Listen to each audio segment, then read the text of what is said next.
Jodie Foster says that comic book movies are ruining cinema. You know what I say? I say I agree. Wait, what? Big comic book fan can't agree with that? And welcome back to the heart of the stories we tell. I'm Rob, the host, and this is another look deep into what makes a story, a theory on storytelling by a storyteller who believes that every story has merit. And tonight's episode is... It's an interesting question. Are comic book movies or big tentpole movies really ruining cinema? And I know what you're going to ask. Have I lost my damn mind? I love these movies. I give them all high ratings, even when other people talk down about them. And my whole thing is that every story has value. How could I, of all people, who could I be if I said it was the truth? Now, having said that, I want you to realize that there are good comic book movies and there are bad ones, and there are ones I'm looking forward to that other people have already dismissed out of hand, and there are, okay, some of these aren't exactly home run characters. On the other hand, there are ones that I would put as like one of my top 10 movies of all time. But the elephant in the room, the real question that Jodie Foster is asking when she says that is it changing? And you know what? It is. And people that used to like the more highbrow thoughts aren't going to the theater anymore. How many times have you yourself said, that's more of a watch at home than a go to the big theater for? So there's a lot to unpack. But before I do, let me explain who I am. What I do here is I examine stories. I'm a writer by trade who's hoping to get published someday, and I'm reviewing stories. I review them as they come out, and do Throwback Thursdays on Thursdays for older ones. Every Sunday I do a video like this that explains a theory behind storytelling. And today, this is what I'm taking apart. If that sounds interesting, click the subscribe button. But let's really take a look at what she's saying here. Movies have become theme parks. Studios are making bad content in order to appeal to the masses. Just think about that for a second. I did a whole video responding when Comic Book Girl 13 said, "Oh no, I need to explain to you why you shouldn't like this movie." Well, you know what? You should never have to explain to someone why they shouldn't. They do. They enjoy it. If it's appealing to the masses, even if it's not your cup of tea, then that's just what's appealing. I mean, we live in a society where the almighty dollar is worshipped as everything, and as such, people paying to go see these are proof that they should be made. People want to see them. Now, here's the problem with that. Sometimes people don't know what they want. Every once in a while on this channel, I go into pop psychology. And let's be honest here. I'm not a psychoanalyst at all, but I want you to take a thought just for a moment. If everyone knew what they wanted and always got what they wanted, then we would only be making perfect films. We'd only be writing perfect novels. The truth is, everyone said that George Lucas was crazy and that no one wanted Star Wars.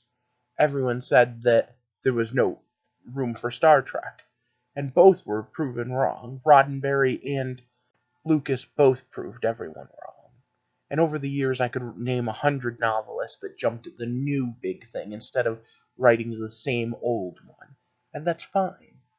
But at the same time, if the only people making money are those people who are saying the same exact story over and over again, to a certain extent, I'm starting to feel that way with some of these Marvel movies, then there's no room, no money for the new breed of story. And yes, when you really break it down, it's not like any movie is really that original. I laughed throughout all of Christmas movies where every new Christmas movie is the exact same thing. Even my grandmother could tell you the plot point. Oh, wow, either a man or woman is in love with someone and desperate and all sorts of things aren't going right, and then they find someone new, and that new person turns out to be great, and then poof, some sort of misunderstanding happens, and then bam, they fall in love. There you go. That's pretty much every Christmas movie that was put out by Hallmark in the last 10 years. Anyone want to break down any given superhero show, movie, figure out exactly what the formula is, redo that formula 100 times, and then poof, we have the Avengers and the Revengers and the Justice League and I don't know. But either way, When she asks if it's ruining cinema, is it ruining creativity? And I'd like to say no, but I'm starting to get the feeling that it might be. I am totally geeking out and looking forward to Infinity War, and no one is going to stop me from being there on opening night to watch it and then review it on this channel. But at the same time, I have to wonder if it cost $1 billion to make, or whatever huge budget it was, that was probably wrong. What could that money have made? What other movies? And is it now the reverse? Instead of no one's green lighting Star Wars or Star Trek, is no one going to green light the next Grease or the next, I don't know, what's a really great, Casablanca? No one's going to green light the new Casablanca because it doesn't have enough blood explosion extraordinaire. But then I also look at the fact that there are superhero shows that are going beyond. And you know what? Gifted has done such an amazing job all season. And God, it better get a season 2. Gifted has totally, in every way, shape, or form, grown above just being a tentpole. It has driven in character development, theme, and symbolism. You should go watch some of my reviews of it. Fox is also experimenting with its New Mutants that's in the same universe, I believe. And New Mutants, much like Captain America, is a different type of superhero movie. Or then we have the movie Logan, that very much is a Western retold with a superhero twist. And you know what? It's an emotional wreck. I mean, if you are not crying by at least 2 different scenes in this movie, you have no soul. Like, you must be able to sit through Bambi's mom dying or something. Alright, so I know what you're thinking. These are examples of it not only not killing, but elevating the comic book movie and making cinema better. So why am I defending at the same time as I said they were wrong? What did I tell you at the beginning? Don't tell me what I can't do. Alright. So in general, comic book movies are just the biggest of these tentpole movies. Star Wars, even new Star Trek to a certain extent, but a new Lord of the Rings movie would do it, a new Harry Potter movie, a new Mission Impossible. They become these huge movies that we just, not only is the movie going to sell, but everything around it is going to sell. And they want to make as much money as they can off it. Hey, big shock. People like money, right? But you see, what they do with these tent poles is they try to break it down what you're going to like. The same way I break down stories to figure out what people like and what they don't and what they're trying to say. So I have a lot in common with them. The difference is that I want to see new and inventive ways to get there. And sometimes they want to just trade the same path. Let me give you an example where this stifled creativity. There was a TV show, a cartoon called Young Justice. The stories were well written, the characters were excellent, and they did all sorts of things with it that normally cartoons don't. The problem is, it attracted the wrong sort of attention. See, the ratings were through the roof, higher than others that weren't getting canceled, but they were in the wrong quadrant. See, males under 25 buy toys. Females under 25 in general don't, or at least that's the way the demographics say. So when females younger than 25 and males older than 25 were what Cartoon Network was getting, they didn't think of it as much as a tent pole. They said, we won't sell as many toys, we won't have tie-ins, no one's going to want a lunchbox, and a show with high ratings got canceled. Now, yeah, good news, it's coming back. They're going to put it on some sort of direct streaming thing for DC, so we will get a season 3. But Young Justice was killed, and make no mistake about it, because of the fact that people were afraid that it wasn't hitting the tentpole numbers. And when you pull back, you see things like this in Hollywood all the time. So Jodie Foster's afraid that the next Citizen Kane isn't going to get made. Or, like I said up top, in my case, Casablanca.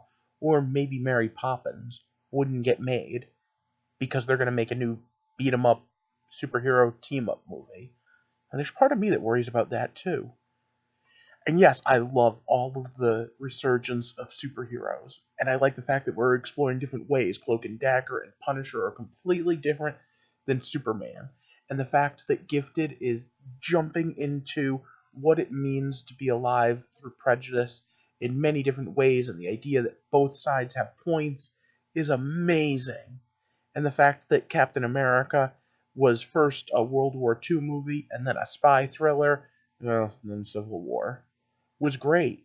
But at the same time, how many movies aren't getting made so that we can make these big ones? So when she asks, is it ultimately not in everyone's best interest? Probably not. But I also have to say it probably won't last anyway. Sooner or later, we're going to see more and more movies like The Last Jedi that just underperform, or Batman v Superman, or Justice League, or Fan 4-tastic. I mean, these movies weren't all written by heart, and as such, they don't get all the money, and people have bad word of mouth for them. So you know what? Yeah, in the slow meantime, I think it might be doing a disservice to the stories. But in the long term, I don't think it's gonna really mess up too much, as long as we can find a way to get those character-driven pieces out there too. And what I wish Jodie Foster would focus on is the fact that there are good stories being made, and that there are things that she need. Why don't we get her to direct an episode of Gifted for next season? I'm so glad they got renewed for season 2. Or even better, maybe she can bring her outsider point of view and create a whole new type of tentpole movie. We'll have to wait and see. In the meantime, what did you think? Do you think that comic book movies are ruining cinema? Do you think that we need to tie back a little bit our fantasy sci-fi fix that's been going on? Let me know in the comments. And of course, like and share this video and subscribe if you haven't already. I'm trying to build a whole community here, but something tells me that this one's going to be a little, we'll say controversial of a thought process. So for now, I hope you really take a moment to think about this and everything that it means as we walk through the heart of the stories we tell. I hope you have a good night, and next time we'll be back to actually talk about how awesome comic book movies are. Thanks for watching.